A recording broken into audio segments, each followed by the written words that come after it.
Venäjän federaation presidentti Boris Jeltsin ilmoitti eroavansa 31. päivä joulukuuta 1999. Hänen tilalleen valtaan nousi silloinen pääministeri Vladimir Putin, joka seuraavana keväänä valittiin vaaleilla Venäjän presidentiksi.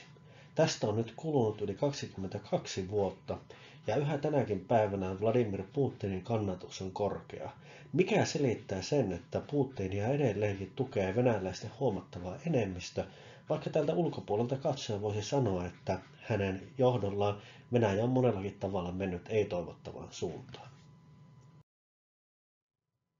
Kun kokonaistilannetta haluaa tarkastella, on syytä ensimmäisenä katsoa hiukan tätä kontekstia, tilannetta, jossa Vladimir Putin nousi valtaan.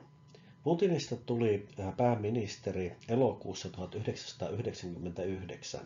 Hän oli itse asiassa 5. pääministeri noin 1,5 vuoden aikana, ja saman elokuun aikana alkoi sitten toinen Tšetšenian sota. Takana oli hyvin kaoottinen 90-luku, jossa monella tavalla edistykselliseksi pyrkinyt Jeltsin oli epäonnistunut tavoitteessaan. 90-luku oli Venäjälle hyvinkin dramaattinen ja traumaattinen ajanjakso, jolloin tilanne heikkeni monellakin tavalla.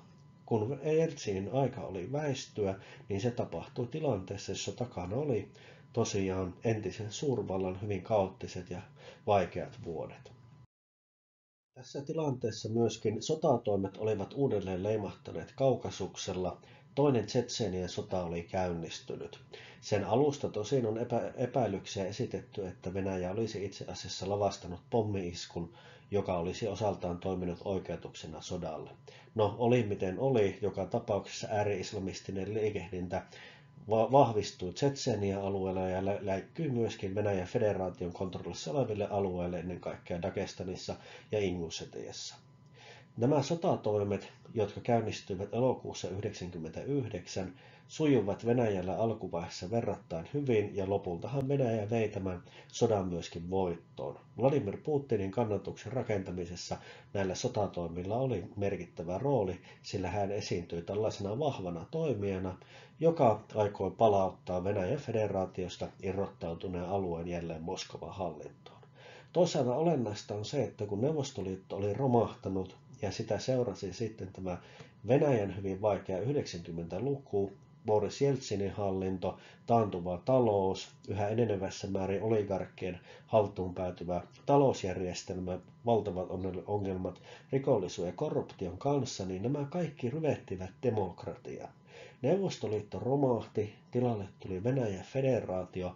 Alkuvaiheessa tunnelma ja mieliala oli verrattain optimistinen, että kyllä se tästä lähtee rakentumaan, mutta kun todellisuudessa tämä Neuvostoliiton romahdus, se ei tosiaankaan millään tavalla tasoittanut tilannetta Venäjällä, vaan monella mittarilla alamäki jatkui ja toisaalta monilla mittareilla myöskin jyrkkeni, niin nämä 90-luvun suuret vaikeudet, levottomuudet, pelko valtakunnan uudelleen hajoamisesta vielä, nämä ryvettivät demokratian maineen. Demokratia alkoi venäläisille tarkoittaa sellaista hallitsematonta kaaosta, josta kukaan ei ota kontrollia tai vastuuta.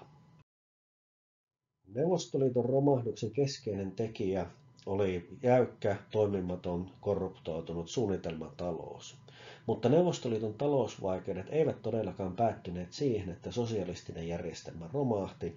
Boris Jeltsinin johdolla Venäjän federaatiossa pyrittiin uudistamaan taloutta, yksityistämään ja niin edelleen, mutta lopputuloksena oli se, että toimivatkin osat taloudesta monelta osin lamaantuivat, ja toisaalta tämä yksityistäminen oli itse asiassa melkoinen varallisuuden uusjako, jossa sen sijaan, että tätä kansallista varallisuutta olisi laajasti jaettu väestölle, niin tämä johti ennennäkemättömään omaisuuden keskittymiseen. Ne tahot, joilla 90-luvun vuosina oli rahaa, laillisesti tai laittomasti hankittuna, pystyivät tuona aikana keskittämään vai hankkimaan itsellensä varallisuutta, ja tämä johti valtavaan taloudellisten resurssien keskittymiseen Venäjän federaatiossa. Taloudellinen tilanne myöskin heikkeni vuosikausia Neuvostoliiton romahduksen jälkeen, ja kun 90-luvun puolen välin tietämillä talous alkoi vähitellen hoipua kohti parempaa ja horjahdellen talouskasvu käynnistyi, niin vuosikymmenen lopussa tuli vielä uusi talouslama, Aasian talouskriisi iski todella pahasti myöskin Venäjälle ja uusi rysähdys tuli. Vladimir Putinin aikakautta siis edelsi taloudellisesti äärimmäisen vaikea ajanjakso, jolloin valtion oli hyvin vaikea suoriutua edes perustehtävistään. Korruptiosta ja hallinnon tehottomuudesta kertoo se, että äärimmäisimpien arvioiden mukaan valtiovallan onnistui kerätä veroina ainoastaan 30–40% siitä, mitä valtiolle olisi todellisuudessa kuulunut. Samalla kun Neuvostoliiton hajoaminen vei huomattavan osan valtakunnan väestöstä, taloudellinen taantuma romahdutti maan aseman maailmantaloudessa ja toisaalta sitten heikkenevät resurssit pitivät huolen siitä, ettei maalla ollut entiseen tapaan mahdollisuuksia ylläpitää asevoimia tai toimia kansainvälisesti, niin myöskin Venäjän kansainvälinen asema oli heikentynyt rajusti 90-luvun aikana. Neuvostoliitto oli ollut toinen maailman johtavista suurvalloista ja Venäjä puolestaan putosi parhaassakin tapauksessa sinne B-sarjaan. 90-luvun Venäjä oikeastaan oli suurvalta vain ja ainoastaan ydinaseiden osalta, ja Venäjän myös tämä heikentynyt asema näkyi siinä, että se ei pystynyt parhaaksi katsomallaan tavalla puolustamaan intressejä, joita se katsoi puolustamisen arvoisiksi. Venäjä koki arvovaltatappion jälkeen 90-luvulla ja jatkuu aina 2000-luvulle. Sotilasliitto Naton itään laajentuminen oli tällainen, kun Serbia pommitettiin vuonna 1999, kyseessä oli Venäjän liittolaisvaltio ja siitä irrotettiin sitten Kosovo itsenäiseksi valtioksi hiukan myöhemmin. Nämä olivat sellaisia tilanteita, joissa Venäjä ei pystynyt puolustamaan itse tärkeäksi katsomia intressejä. Venäjän maailmanpoliittinen asema nojasi 90-luvun ja 2000-luvun taitteessa ennen kaikkea siihen, että toisen maailmansodan voittajavaltiona sillä oli veto-oikeus Yhdistyneiden kansakuntien turvallisuusneuvostossa ja toisaalta maa oli edelleenkin ydinaseiden osalta suurvalta, mutta muuten Venäjä Jeltsinin aikakauden jäljiltä oli vain kalpea varjo entisestä. Putinin aikakauden alun ohella on vilkaistava myöskin hiukan kauemmaksi historiaan, kun kontekstoimme tätä hänen valtakauttansa. Kun katsomme Moskovan Venäjän yli 500-vuotista historiaa, niin on huomattava, että siellä on aina läsnä todellinen tai kuviteltu ulkopuolinen uhka. Tämä on muokannut ja muokkaa venäläisten käsitystä maailmasta. Heidän valtakuntansa on uhattuna. Keskiajalla mongolit kautta tataarit, sittemmin uuden ajan kynnyksellä etelän suunnalta Krimin kanaatin joukot ja niin edelleen. Venäjää vastaan on toistuvasti hyökätty ulkovaltojen toimesta ja monet näistä sodista ovat olleet Venäjälle hyvin tuhoisia, dramaattisia ja jopa traumaattisia. Napoleon hyökkäsi Venäjälle, mongolit ovat hyökänneet Venäjälle, lännestä on hyökätty Venäjälle ja niin edelleen. Vladimir Putinin aikakaudella tätä ulkopuolisen uhan merkitystä on korostettu ja se on resonnut tällaisessa vahvassa historiallisessa ymmärryksessä siitä, että Venäjä on valtakunta, jota ulkopuolelta uhataan. Toisaalta kun katsotaan sitä 90-lukua, niin tällainen kaoottinen aikakausi, hajoamisen tunnelma, taloudellinen ja inhimillinen hätä ja niin edelleen. Venäjän historiasta löytyy tästäkin esimerkkejä. Sisällissota 1917–1922 oli erittäin vakava paikka. Siinä sotimalla sodittiin monet Venäjän rajoista. Bolsevikit nousivat valtaan, syntyi Neuvosto-Venäjä, josta tulee Neuvostoliitto. Tähän sotaan myös ulkopuoliset osallistuivat. Venäjän sisällissota oli toki Venäjän sisällissota, mutta se oli myöskin Ukrainan itsenäisyyssota, jossa ukrainalaiset epäonnistuivat. Se oli Puolan itsenäisyyssota, jossa puolalaiset onnistuivat. Se oli sota, johon britit puuttuivat, japanilaiset puuttuivat ja niin edelleen. Ulkopuolinen uhka oli siinä läsnä. Ja historiassa kauempana on sitten niin sanottu sekasaron aika, joka kesti 15 vuotta. Se oli tällainen hajoamisen hetki, jolloin itse asiassa tämä Moskovan Venäjä hajoaa pirstaleiksi ja Romanovien suku nousee sitten valtaan. Tämä suku, joka pitää valtansa aina sitten vuoden 1917 vallankumoukseen saakka. Tämä sekasoron aika melkeinpä hajottaa Venäjän ja on tällainen hetki, jolloin valtakunta näyttää hajoavan. Nämä 90-luvun dramaattiset tapahtumat Neuvostoliiton hajoamisen jälkeen, niin nämä on peilattava siihen, että venäläisessä ymmärryksessä taustalla on tämä moderni sisällissodan aika 1900-luvulta, jolloin Venäjän valtakunta hajosi ja melkeinpä hajosi enemmän kuin hajosikaan, ja sitten tämä kauempana historiassa oleva sekasorron aika, joka, jos asiat olisivat toisella tavalla menneet, niin olisi voinut käydä niin, että se olisi ollut Moskovan Venäjän loppu. Toisaalta kun sitten katsotaan sitä, että kuinka Vladimir Putin on onnistunut vakiinnuttamaan tällainen enenevässä määrin diktatuurin omainen autokratia ja toisaalta sitten nostamaan Venäjä valtioksi, joka on selkeästi imperialistinen ja voimapolitiikkaan turvautuva, niin siinä on kaksi tällaista historiallista selitystä taustalla, jotka ovat tähän vaikuttaneet. Ensinnäkin Venäjän demokraattinen traditio on olematon. Venäjä ei ole koskaan ollut minkään sortin toimiva demokratia. Jeltsinin aikakaudella demokratia ikään kuin harjoiteltiin ja siihen suuntaan mentiin, mutta silloinkaan ei onnistuttu todenteolla saamaan sellaista toimivaa monipuoluejärjestelmää aikaiseksi. No tämä tarinahan ei millään tavalla poikkeuksellinen ole, ei Suomenkaan demokratiaa synnytetty yhdessä yössä ja kivuttomasti, mutta venäläinen demokratia tukahdutettiin sinne kehtonsa. Jeltsinin hapuilua ei seurannut mikään demokratian vahvistuminen, vaan Putinin aikakaudella se kuristettiin sitten hengiltä. Demokratian taannuttaminen, demokratian tukahduttaminen oli mahdollista, koska kansan valtavalla enemmistöllä ei todellakaan mitään käsitystä demokratiasta ollut, ja toisaalta jos sellainen oli, niin se kytkeytyi nimenomaan tähän 90-luvun kaaukseen, taloudelliseen ahdinkoon, aseman heikkenemiseen ja muuhun. Toisaalta sitten tämä tällainen imperialistinen autokratia, enenevässä määrin diktatuuri, tällaisen palautus oli helpompaa niin Putinille, koska Venäjällä ei missään vaiheessa, ei Neuvostoliitossa eikä sitten Venäjän federaatiossa tehty tällaista tilintekoa imperialismin kanssa. Jos tänä päivänä mietitään länsimaisia valtioita, niin kyllä se tilanne on sellainen, että Venäjällä tänä päivänä Stalin on kunnioitettu hahmo, hänen kuviaan kannetaan voitonpäivän paraateissa, hänen kuviaan muuallakin nähtävillä, Stalinia pidetään hyvänä johtajana. Hän on saanut kunnianpalautuksen 2000-luvulla. Olisi täysin ennenkuulumatonta, että Adolf Hitleriä toista 1900-luvun merkittävää kansanmurhaa ja joukkomurhaa, ja häntä kunnioitettaisiin Saksassa samalla tavalla. Stalinin perinnön kanssa ei ole tehty tiliä, vaikka esimerkiksi Putin kuitenkin on vihkinyt tällaisia muistomerkkejä Stalinin vainojen uhreille ja niin edelleen, mutta Stalin on edelleenkin tällainen kunnioitettu osa Venäjän historiaa. Suuri isänmaallinen sota, Venäjän osuus toisesta maailmansodasta minus talvisota, on siellä tärkeä osa kansallista myyttiä, kuten meille talvisota, jotenka Stalinin aseman kyseenalaistaminen on ollut vaikeaa.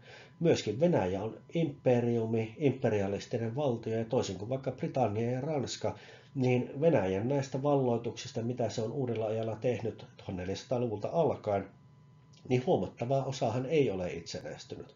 Keski-Aasian valtioita kyllä, Baltia kyllä, Puola ja Suomi kyllä, ja Ukraina, Valko-Venäjä, mutta että tällaisten imperiumien aika jatkuu edelleenkin Venäjällä, ja venäläiset ovat ylpeitä tästä imperiumista.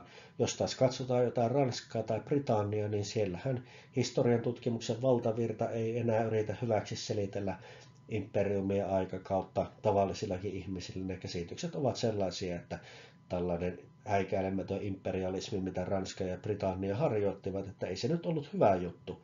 Mutta Venäjällä kun vilkaistaan, niin siellä tämä imperialistinen historia on nimenomaan positiivisessa mielessä osa sitä historiaa, positiivisessa mielessä osa sitä kansallista kertomusta, ja tämä imperialistisen Venäjän merkkihahmot Stalin, Katarina Suuri, Iivana IV, eli tuttavallisesti Iivana Julma, nämä ovat merkkihenkilöitä, joita arvostetaan ja joiden tätä imperialistista traditiota ei vakavassa mielessä millään tavalla kyseenalaisteta, vaan heidät nähdään tällaisen nykyaikaisen Venäjän perustan rakentajina. Scorpions on tehnyt biisin Wind of Change, ja kovin moni kuvittelee, että kyseessä on jonkin sortin rakkauslaulu, mutta kuunnelkaapa joskus sanoja aivan huolella.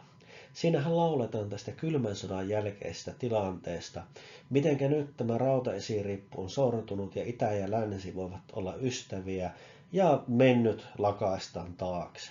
Mutta kylmä sota päättyy, mutta sitä ei oikeastaan seuraa mikään lämmin rauha, vaan voisi sanoa, että kylmää sotaa jatkaa kylmä rauha. Venäjä joutuu ja osittain pelataan paitsioon.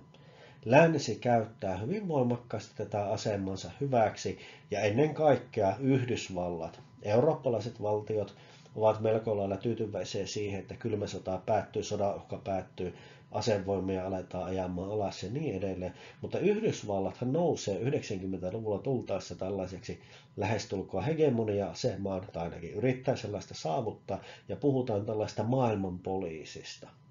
Tämä Neuvostoliiton romahdus, Venäjää kyllä tuetaan voimakkaasti, varsinkin eurooppalaiset valtiot tukevat Venäjää. Joku voisi sanoa, että kun tuki oli melko lailla sellaista, että sitä ei kytketty vaatimuksiin positiivista kehityksestä, se oli virhe. No, aika näyttää, mihin tämä tie johtaa. Mutta joka tapauksessa tämä kylmän sodan jälkeen tilanne oli sellainen, että Yhdysvallat pyrkii hegemonia-asemaan, syntyy kaksinapaisen järjestelmän sijaan hetkeksi tällainen yksinapainen järjestelmä. Venäjä joutuu ja osittain pelataan paitsioon. Venäjä kokee, että sen intressejä ei huomioida ja toisaalta sitten monellakin tavalla menetetään ne mahdollisuudet sellaisen keskinäisen luottamuksen rakentamiseen. Siinä on sellainen aikaikkuna, josta toki eri asiantuntijat ovat eri mieltä, että oliko sitä nyt välttämättä olemassakaan, mutta se sellainen kylmän sodan päättymisen jälkeinen optimismi, josta sellaisia positiivisia esimerkkejä on vaikkapa se, että miten Baltian maissa ryhdyttiin uusia itsenäisiä valtioita rakentamaan, niin tämä tällainen niin kansainvälisessä politiikassa tämä optimismi ja toiveet ja visiot niistä hyvistä lämpimistä suhteista eivät kuitenkaan realisoidu sellaiseksi, että Moskovasta ja länsivalloista olisi tullut ystäviä tai edes suomalaisittain sanotusti kavereita. Siinä on monta syytä. Yhdysvallat pyrkii maailman johtoasemaan monella tavalla ansaitustikin. Venäjän sisäiset kehityslinjat ovat sellaisia, että ne eivät ehkä siltä osin mahdollistakaan, että sieltä voitaisiin luopua vanhoista vihollis- ja uhkakuvista. Ja kaikkialla ei välttämättä ymmärretä sitä, että mitä kannattaisi tehdä. Pelataan vähän niin kuin toisaalta ehkä liian tiukasti, mutta toisaalta liian löysästi, että Venäjältä ei myöskään vaadita niin paljon kuin olisi voitu vaatia, eikä toisaalta auteta niin paljon kuin olisi voitu auttaa. Ja näistä kaikista syistä sitten seuraa siis tämä vuosituhannen taitteen konteksti sekä nämä laveammat historialliset syyt, että autokratialla kautta diktatuurilla on vahva kannatus ja potentiaalisesti vahva kannatus, ja venäläisestä väestöstä suuri enemmistö mieluiten valitsee kurin ja järjestyksen kuin kaaoksen ja vapauden maailmassa, jossa demokratia on alkanut muuttumaan synonyymiksi sille järjestyksen puutteelle, taloudelliselle taantumalle, kurimukselle ja sille uhalle, että Venäjän federaatiokin vielä hajoaisi.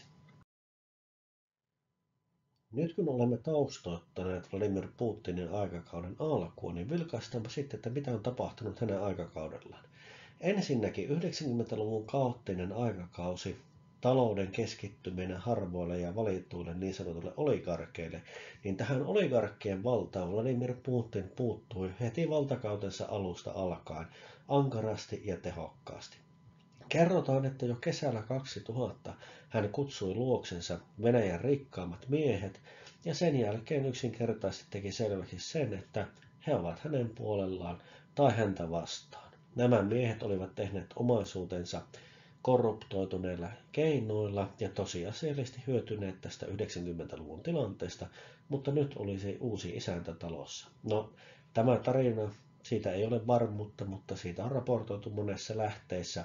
Se voi olla totta tai ei, mutta se on joka tapauksessa totta, että 2000-luvun aikana heti valtakautensa alusta alkaen Venäjä pystyi palauttamaan nämä oligarkit ruotuun, ottamaan talouden valtion näkökulmasta parempaan kontrolliin, veronkantojärjestelmä saatiin toimimaan ja ylipäätään yhteiskunnan infrastruktuuri toimimaan aiempaan nähden paremmin. Tämän päivän Venäjällä Oligarkit ovat kaikki joko Putinin miehiä, ja jokunen nainenkin siellä nykyään joukossa on, tai he ovat vankileireillä kuolleita, tai maanpaossa, tai muista syistä sitten jättäneet Venäjän. Ja tällä on merkittävä rooli siinä, että millä tavalla tavalliset venäläiset Putinin hallinnon näkevät. Oligarkkien vallan taltuttaminen, oligarkkien suitsiminen ja sitä kautta yhteiskunnan vakauttaminen myös tältä osin on osaltaan vahvistanut Putinin hallinnon legitimiteettiä. Toisaalta sitten voidaan sanoa, että Vladimir Putin nousi valtaan aika sopivana ajankohtana. Kun katsomme tätä 90-luvun hankalaa ajanjaksoa, niin näemme tämän vasemmanpuoleisen kuvaajan. Siinä näkyy öljyn hinta maailmanmarkkinoilla. Näemme sen, että 90-luvun aikana öljyn hinta on verrattain alhainen, verrattain vakaa myöhempään nähden. Venäjälle, kuten Neuvostoliitolle aikaisemminkin, öljy oli erittäin tärkeä vientihyödyke ja toisaalta sitten on muistettava se, että toinen tärkeä tulonlähde kaasu, niin sen hinta on kytköksissä hiukan viiveellä, mutta kuitenkin kutakuinkin öljyn hintakehitykseen. Ja kun tässä vuosituhannen taitteessa sitten Vladimir Putin nousee valtaan, niin tätä valtakauden alkua seuraa sitten öljyn hinnan valtava nousu. Sieltä $20 per barreli tietämistä plus miinus lopussa vähän plussaa noustaan $140.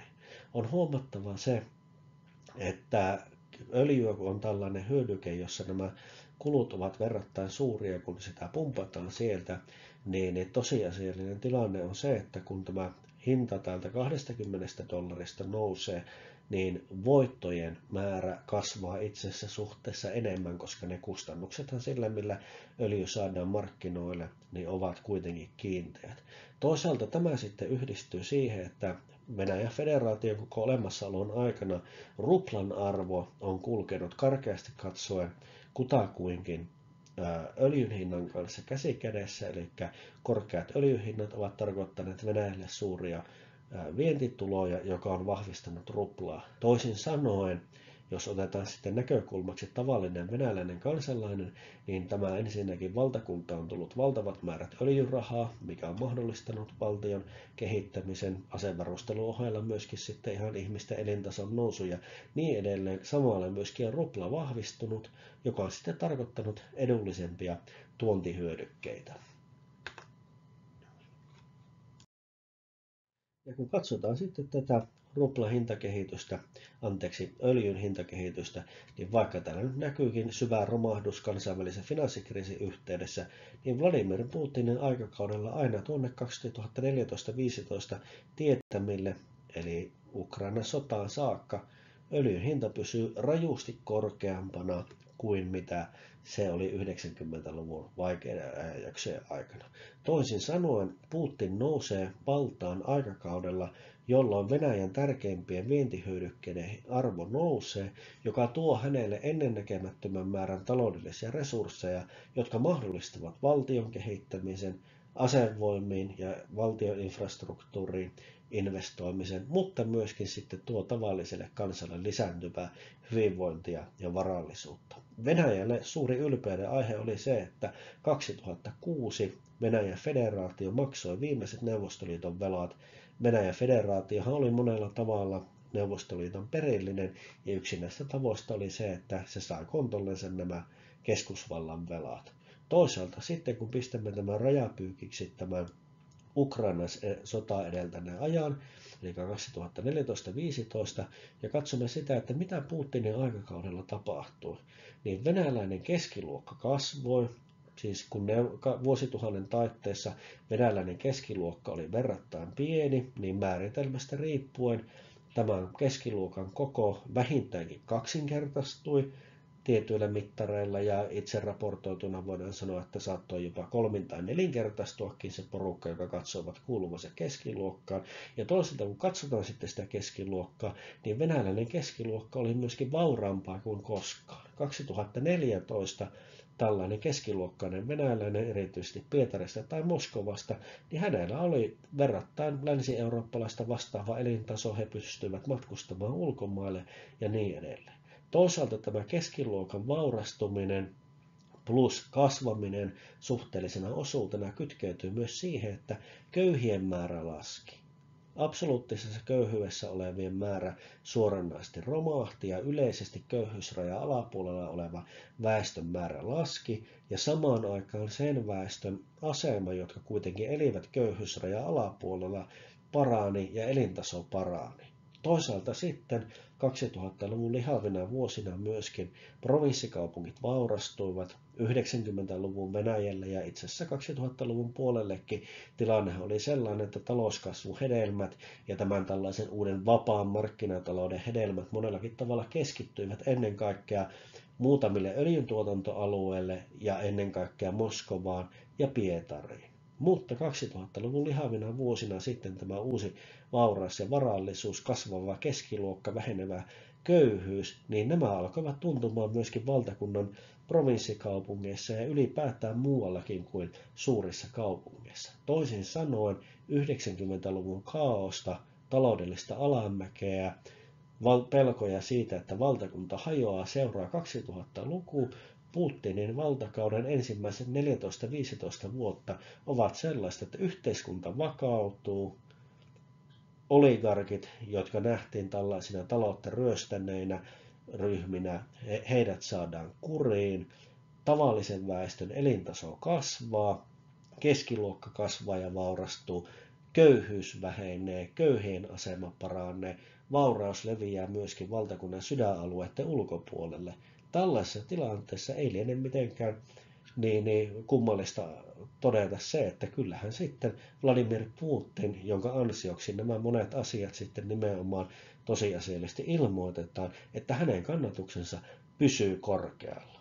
Totuus on kuitenkin se, että ei Vladimir Putin pystynyt öljyhintaan vaikuttamaan, mikä näistä taloudellisten resurssien lisääjistä se tärkeä yksittäinen tekijä oli, mutta hän pystyy hyödyntämään tämän mahdollisuuden ja noin 15 vuotta, 14-15 vuotta ensimmäistä hänen valtakauttansa, niin Venäjä vaurastuu, bruttokansantuote kasvaa, se saavuttaa ja nopeasti ylittää Neuvostoliiton tason, Venäjä maksaa vanhat velkansa, köyhien määrä vähenee, köyhyydessä elävien elintaso kasvaa, keskiluokka kasvaa ennätyssuureksi ja ennätysvauraaksi, niin kukapa siinä rupesi sitten hallintoa kauheasti syyttelemään.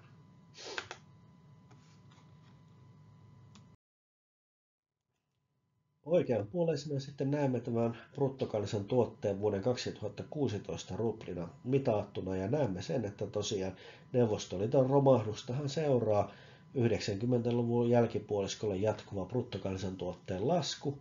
Ja kun katsomme siitä, että mitä tapahtuu, niin vuosituhannen taito, jolloin Putin nousee valtaan, niin silloin ollaan vielä melko kurjassa tilanteessa.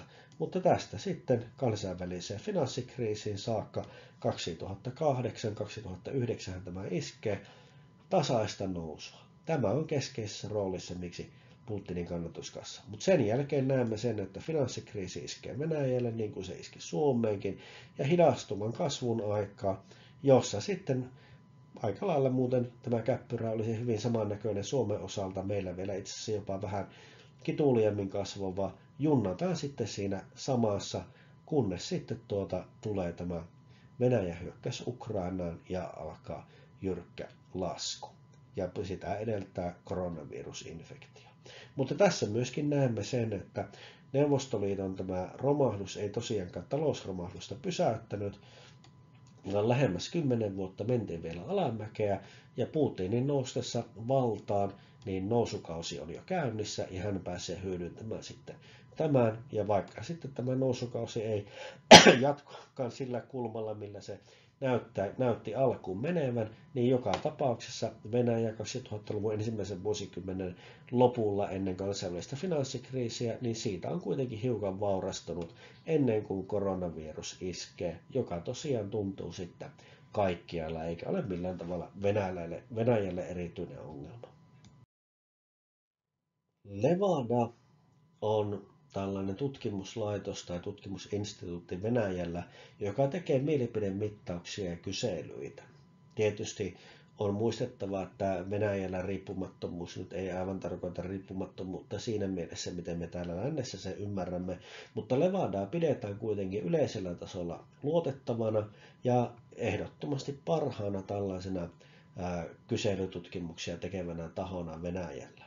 Levada on mitannut Vladimir Putinin kannatusta ja sitä, että missä määrin häntä ei kannateta koko hänen valtakautensa ajan. Ja tässä on tällainen käyrä siitä. Sinisellä näkyy Vladimir Putinin kannatus, mustalla se, että kuinka moni häntä vastustaa, ja puolestaan harmaalla sitten sellainen sakki, joka ei ole varma, että pitäisikö sanoa, että kannattaa vai vastustaa. Tästä huomaamme sen, että Venäjä ei eroa monestakaan suurvallasta historiassa. Vladimir Putin tosiaan, hänen kannatuksensa kasvaa todella voimakkaasti tuossa valtakauden alussa ja se kytkeytyy osaltaan menestyksellä maaliin hoidettuun tai ainakin sotatoimien alussa hyvin sujuvaa sotaan Kaukasuksella. Monestihan suurvaltajohtajat, heidän kannatuksensa kasvaa, kun käydään jossakin tällainen suosiota lisäävä sota. No sen jälkeen nämä 2000-luvun tylsät vuodet, kannatus pysyy hyvin korkealla. Tämä tällainen 3/4 tai jonkin verran alle, vähintään 2/3, tämähän olisi mille tahansa läntiselle johtajalle todella korkea kannatusluku. No Vladimir Putin puolestaan sitten hänen kannatuksensa tai tukensa hän siinä sitten tämän toisen kauden loppua kohden alenee ja hän käy sitten pääministerinä ottamassa vauhtia, kun Medvedev puolestaan sitten hoitaa hommat. No, kun katsotaan sitten tätä seuraavaa ajanjaksoa Vladimir Putinin osalta, niin huomaamme sen, että hänen kannatuksensa hän alenee siinä vaiheessa, kun alkaa tämä toisen presidenttivaiheen ensimmäinen kausi lähentyä loppuunsa, ja nämähän 2010, 2011, 2012 ovat Putinille hankalia vuosia. Hän on 3. kautta presidenttinä, saa vielä toisen kerran sitten lähteä ehdolle, mutta kannatus alenee. Tähän aikaan myös nähdään sitten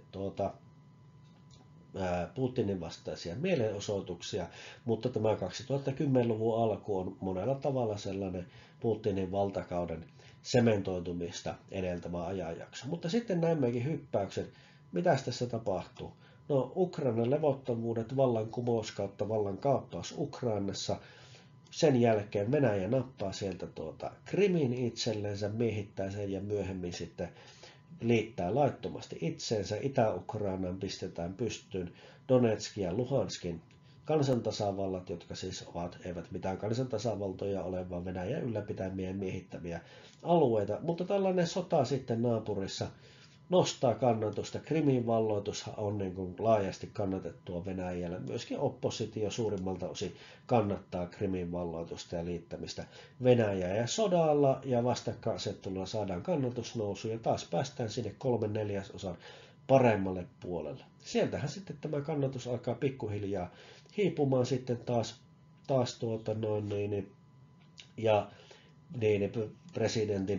presidentin kannatus haipumaan. Samallahan myöskin Venäjän tilanteessa myöskin tämä presidentin asema, Putinin tulevat suunnitelmat, perustuslain muutokset ja niin edelleen vaikuttavat sitten siihen, kunnes sitten koronaviruskin alkaa painamaan kannatusta, mutta helmikuun lopussa 2022 Venäjä sitten päättääkin hyökätä Ukrainaan ja taas sotatoimien myötä kannatus lähtee kasvuun. Huomioarvoisa tässä kuitenkin on se, että vaikka täällä on verrattain suuret nämä kannatuslukemat, lukemien vaihtelut, niin missään vaiheessa Vladimir Putinin kannatus ei lähesty 50% ja korkeimmillaan siellä jossain reilussa 30% pyörii lukema siitä, jotka sanovat, että eivät kannata Putinin toimintaa. Millä tahansa mittarilla, mikä tahansa länsimainen johtaja voisi tällaisia lukemia pitää jopa poikkeuksellisen hyvänä. Toisin sanoen Putinin politiikka on nauttinut suurta kannatusta ja luottamusta venäläisten suunnalta, mutta myöskin näemme tässä sen, että tällaiset klassiset imperialistisen valtion toimenpiteet, eli sodan käynti, nostaa sitten valtiojohdon kannatusta. tässä Putinin tapauksessa nyt vuosituhannen taite, Tšetšenian sota, Tšetšenian palauttaminen Moskovan valtapiiriin, ensimmäinen Ukraina-operaatio, Krimin valloitussota Itä-Ukrainassa ja sinne tällainen konflikti ja sitten tämä uusi hyökkäys Ukrainaan. Tarkkana olevat muistavat tietysti sen, että kyllähän Venäjä soti 2008 elokuussa myöskin Georgiaa vastaan, mutta siinä vaiheessahan Vladimir Putin ei ollut presidentti, vaan pääministeri, ja siltä osin sitten hänen kannatuslukemissaan tämä sota ei sillä tavalla näy. Ja sitten on muistettava se, että 22 vuotta on kulunut. Nämä valokuvat olen ottanut Kremlin sivuilta. Nämä ovat virallisia julkaisuun tarkoitettuja tekijäoikeusvapaita kuvia. 22 vuotta Venäjällä on rakennettu kuvaa siitä, että Vladimir Putin on presidentti ja johtaja, jonka johdolla maa menee siihen suuntaan, mihin sen pitääkin mennä. Ja hänen ympärillä on rakennettu tosiasiallisesti jo sellaista instituutiota, mitä voidaan pitää henkilökulttina. Hän esiintyy lasten kanssa, hän esiintyy urheilijana, tällainen machomies pelastamassa uhanalaisia kurkia, mutta toisaalta sitten Vladimir Putin on myöskin mies, joka esiintyy kansainvälisten viihdetähtien parissa.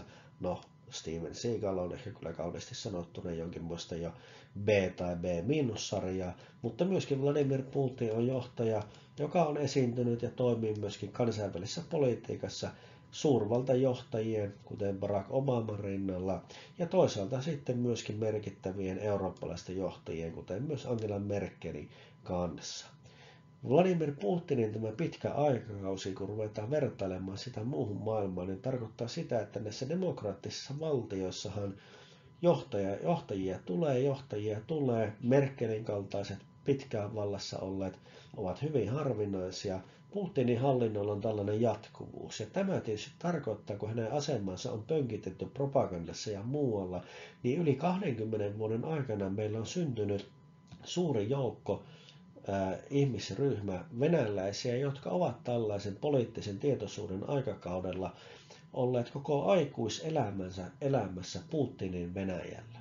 Ja kun katsotaan sitten taaksepäin, niin takana on se 90-luvun kaos, taantuva ja hajoava Neuvostoliitto, niin tämä Putinin Venäjä on tuonut heille sen turvallisen yhteiskunnan.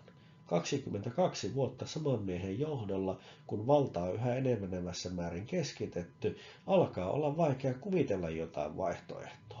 Ja sen vaihtoehdon kuvitteleminen on tietysti tehty vaikeaksi, kun Venäjällä on tosiasiallisesti vainottu oppositiota ja oppositiopoliitikkoja. Ja ikinen Vladimir Putinin hallinnon vakava arvostelija tällä hetkellä on multaa suussa haudassa, vankilassa tai enemmän tai vähemmän pakotettuna maanpaossa ulkomailla.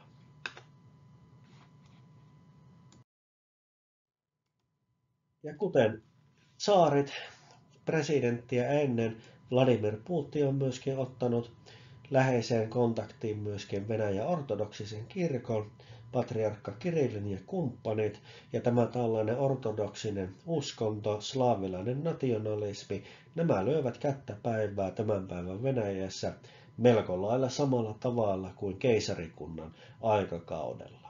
Monella tavalla voidaan sanoa, että Vladimir Putin on ottanut mallia tsaarin ajan Venäjän valtakunnasta.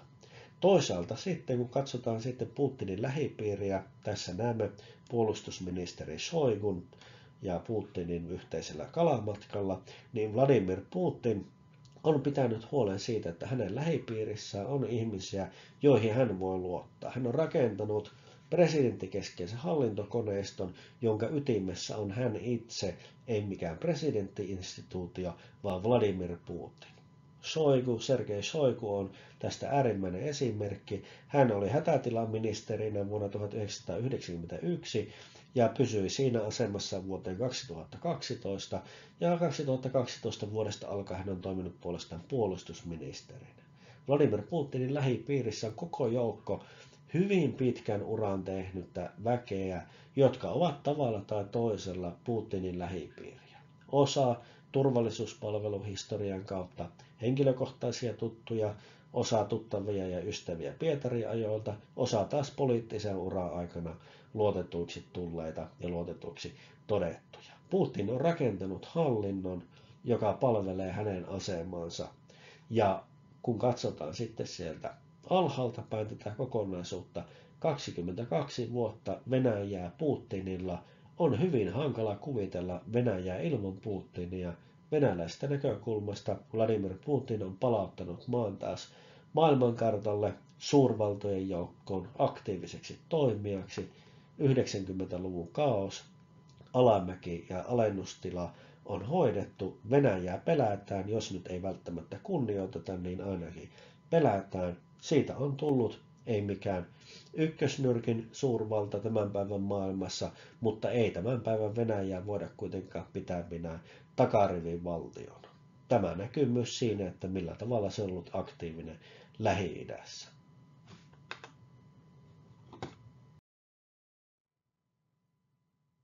Näillä perusteluilla voidaan sanoa, että itse asiassa ei ole niin kovin kummallinen asia, että Vladimir Putin nauttii suurta kannatusta Venäjällä.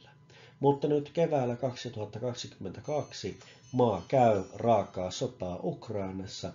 Sen sodan vaikutukset ovat vielä pitkälti realisoitumatta ja on mahdoton sanoa, että kuinka pitkälle tämä korkea kannatus kantaa. Vladimir Putin on nyt tänä vuonna pystynyt hyödyntämään sotaa niin kuin aikaisemminkin oman kannatuksensa pönkittämiseen, mutta siinä vaiheessa kun sodan vaikutukset alkavat ja ennen kaikkea pakotteiden vaikutukset realisoitumaan, niin tilanne muuttuukin ja kysymys kuuluu, että kuinka pitkälle kannatus jatkuu. Mutta kiitoksia mielenkiinnosta, laittakaa kanava seurantaan.